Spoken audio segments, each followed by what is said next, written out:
Before I begin this video, I would like to thank my subscribers. I would not have made it this far without your support, and I am very grateful. Due to a painting project, we are late on celebrating Valentine's Day, so we're going to celebrate it today, and I'm making my husband some special treats. Using pumpkin for Valentine's Day seems out of character, but we have a pantry challenge going on. We're going to stick with it. This is from a pumpkin I had stored in the back room that was going bad, and I had to get rid of a third of the pumpkin. This is one of the pumpkins I harvested from the garden in the fall, and it lasted in the back room, which we keep cooler, for about 5 months before it started to go bad. And we're yielding for food about 2/3 of that pumpkin. It pureed better than I thought it did. There were some pieces I had to smash up a little bit here, and I might re-puree this to make it even finer. The recipe only takes 1/4 of a cup of pumpkin puree. So the rest of this we're going to put into the refrigerator for now, and I'm going to be freezing most of this for future use. Now we are making a pumpkin coconut macaroon using these ingredients: coconut flakes, flour, and I didn't have pumpkin pie spice, so I just used the spices that go into it. And I also used avocado oil in place of coconut oil or cream. I did use some replacements on some of these ingredients. I was low on pancake syrup, so I mixed it with some honey. It works. Improvising saves money. You just mix the dry ingredients together, add your wet ingredients, and mix together very well. And now that we've created a very nice macaroon cookie dough, we place by spoonfuls onto the parchment-lined sheet pan.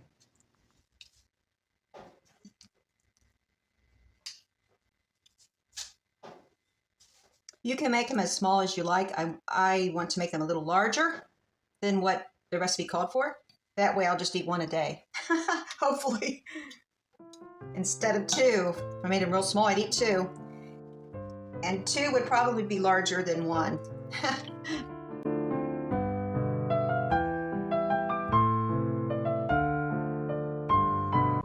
The macaroon dough is on the sheet pan, and we are ready to bake this at 325 for 20 minutes. The macaroons are done, and they look like no-bake cookies, but they taste like pumpkin pie spice with coconut, and they're delicious. And real quick here, I'm making some cream of pumpkin soup, just so I can use up a bunch of this pumpkin. I'm going to throw some onions in this little bit of margarine in a moment. We are very low on olive and avocado oil. I have plenty of margarine, so I'm going to go ahead and use this margarine. Oh, this onion smells amazing. I also added a little celery. This will give it really good flavor. Now it's time to add the chicken broth, or you can use vegetable broth for this recipe. Bring this chicken broth to a boil. Putting a lid on this will speed up the process. We don't need to thicken this too much, do we? Good Lord. The pumpkin itself is very thick. Now it's time to add the cornstarch slurry. Just whisk it in. Now it's taken on a creamy look of cream soup. I love the color of this. It's beautiful. I added garlic powder and pepper. Oh, I love it. All right, we'll add some sour cream. I have it on low and simmer. You can just turn it off at this point. And add a little lemon juice. I love the acidity of lemon juice. And now giving it a taste test. I know it needs a little salt, but not much. I'm just going to store some of this in a container, and my husband has his cream of pumpkin soup, and I already ate mine. Well, it was standing over the stove. It was so good. I ate it for breakfast. I added grated mozzarella cheese for a garnish, but freshly grated Parmesan cheese would be ideal. The pumpkin soup is for lunch. Now I need to make breakfast. We're going to have boiled eggs and blueberry muffins, and there are going to be many blueberry muffins. My husband will eat those for dessert too on occasions. He's finally getting some home-cooked meals and baked items that he loves. Because the painter was here, I've been behind. We've been eating baked potatoes and leftovers almost every single day. And one time we went to McDonald's. That was not a good experience. He went to McDonald's. It was breakfast. He brought it home to me. It did not agree with me. And we'll discuss that another time. Home-cooked food is the best. A lot healthier, that's for sure. Especially, it's healthier than fast food. But now we're getting back on track after that chaotic Valentine's Day with the paint project going on and the pumpkin starting to go bad at that time. I'm just glad we got through it all. My husband was sick. He's fine now. He got over a sinus infection. Going good in this household, and we're ready to get back on track with this pantry challenge. But if you can watch that video before and after our paint project, it's real interesting. You can see how just some fresh paint can brighten up a living room or any room in the house.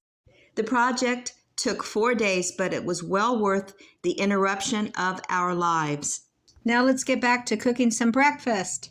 I have this little cookbook that belonged to my late mother-in-law, and it's healthy cooking recipes. This is pretty old school, and we eat egg yolks over here. So I'm just going to replace the 3 egg whites with 2 regular eggs.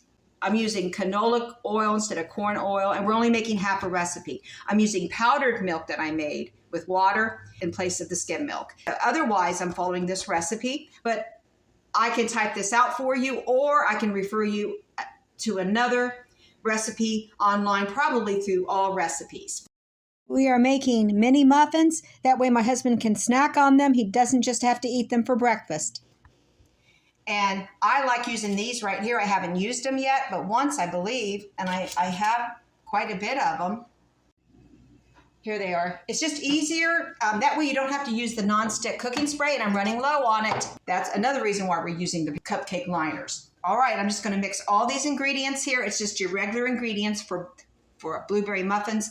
And the blueberries are from the freezer, so I checked online to keep them from bleeding onto the muffins as they're baking. I just rolled them in a little bit of flour. This is really easy to mix together. We start with the wet ingredients. Mixed up the egg with the milk, sugar, and oil. Now we're going to put in the flour, baking powder, and salt. Mix that up and fold in the blueberries. Let's put these in the little cupcake holders.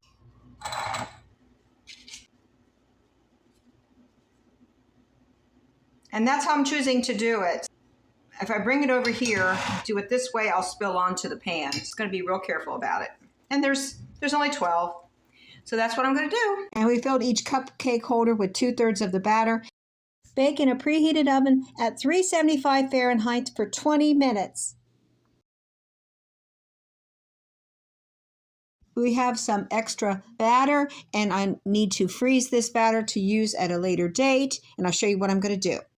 We'll just fill these larger cupcake holders with batter, and we'll put it in a container with a lid and freeze it. And you can keep it up to 3 months. I researched this online. And then I believe you just put them into the tins and bake them frozen the way they are, and they'll take a little bit longer, I imagine. I'll be researching that when it's time to bake them. I'm not worried about it now. They're just going in the freezer for future use. So this is a nice tip if you'd like to freeze your muffins. You can have them already in the muffin holders.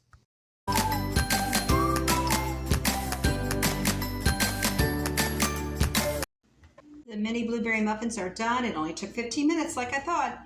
But if you're making the large ones, it will take 25 to 30 minutes. And here's the other part of our breakfast this morning. Mini blueberry muffins. We also had boiled eggs for breakfast. They're easier to shell if you put them into an ice bath.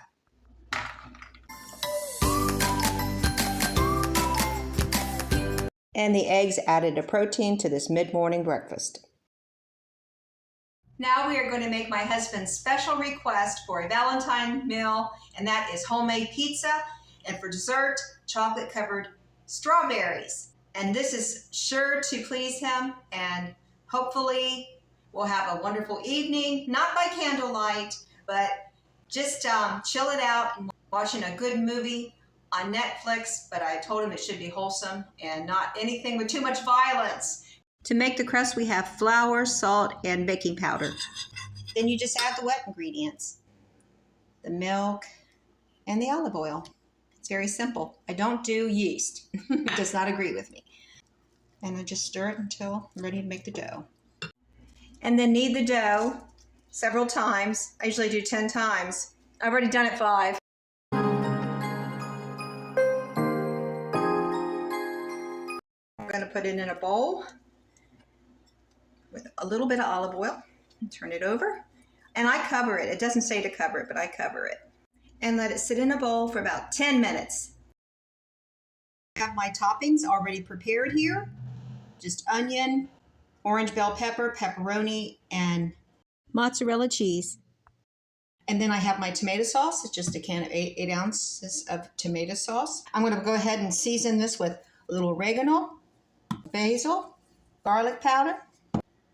My husband loves it to be sweet, so a little sugar. Probably more than I should have put in there. And this is parsley from the garden that I dried myself in the oven. Just stir that around. We have our pizza sauce. Now it's time to roll the pizza dough.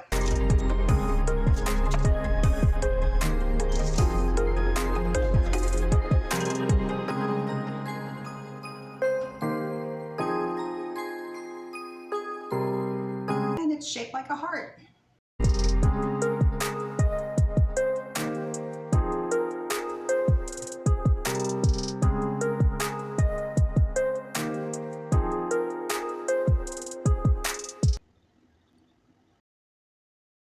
And the pizza is ready for the oven. Bake in 400 Fahrenheit preheated oven for about 20 to 25 minutes. And here's the heart-shaped pizza. And my husband and I are ready to eat dinner. We have a salad also with onion and tomato. This is our Valentine dinner. This is what my husband wanted. Now it's time to make chocolate-covered strawberries. Instead of using the double boiler, which I have done for decades, when I melt chocolate for desserts, we're going to use the microwave. And we'll microwave a cup of chocolate chips in a microwave-safe bowl for 1 minute. Then after that, we will work in 30-second increments until we get the chocolate melted to the right consistency to dip the strawberries into the chocolate. We have toppings here to dip the melted chocolate strawberries into crushed walnuts, coconut flakes, and sprinkles.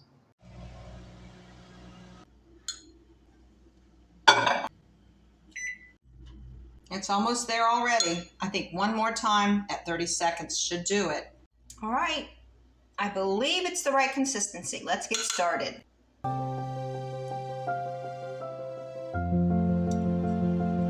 And just put it on the parchment lined paper. It's good to have some damp paper towels nearby to wipe up the mess that you might make, because I made a mess, more than one mess already. I'm sure there's other methods for doing this. I left the stems on the strawberries, so I'd have something to hold on to.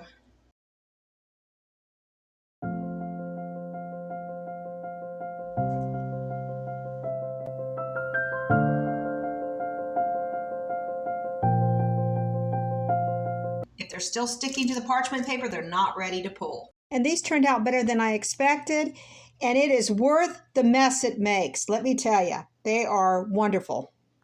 And here are some other treats I made for my husband along with the pantry meal. First treat I made was layered strawberry gelatin with cream cheese and sugar in the middle. It's for a filling. And you put this in the freezer in 2 or 3 different stages. Yes.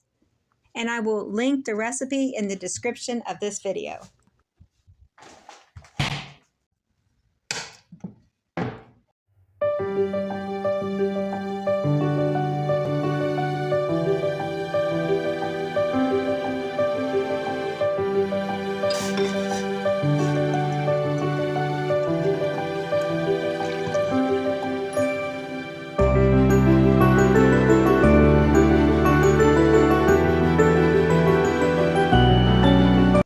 My cookie dough thawed out from the freezer. This is the same cookie dough. It's a butter cookie that I used at Christmas.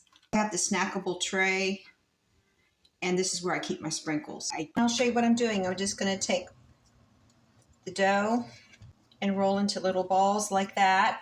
We just do all the balls at once.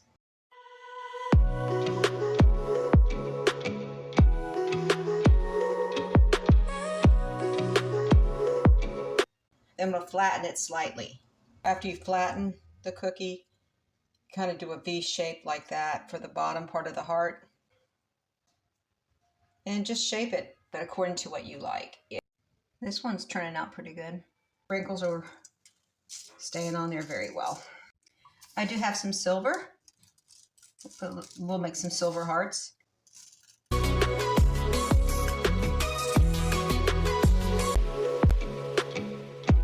Bake at 350 Fahrenheit for about 8 minutes.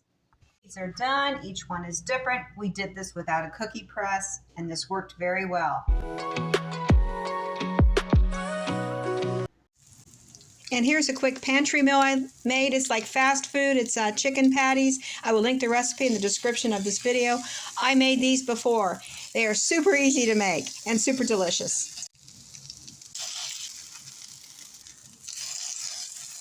I'm just cooking some easy chicken flavored rice with this from a package you get from Aldi.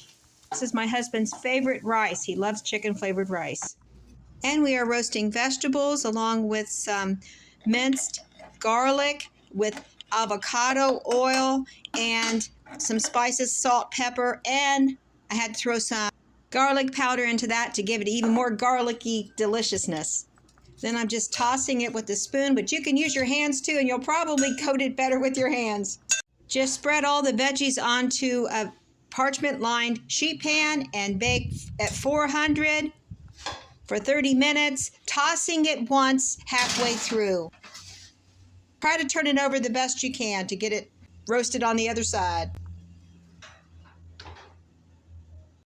And here's my husband's dinner plate, and he'll put a little bit of Italian dressing on his roasted vegetables, which will add flavorful tanginess. Thanks for watching today. We're closing out week 8 of our participation in the Three Rivers Pantry Challenge with Valentine treats and budget-friendly meals. If you like this video, please like, subscribe, and share.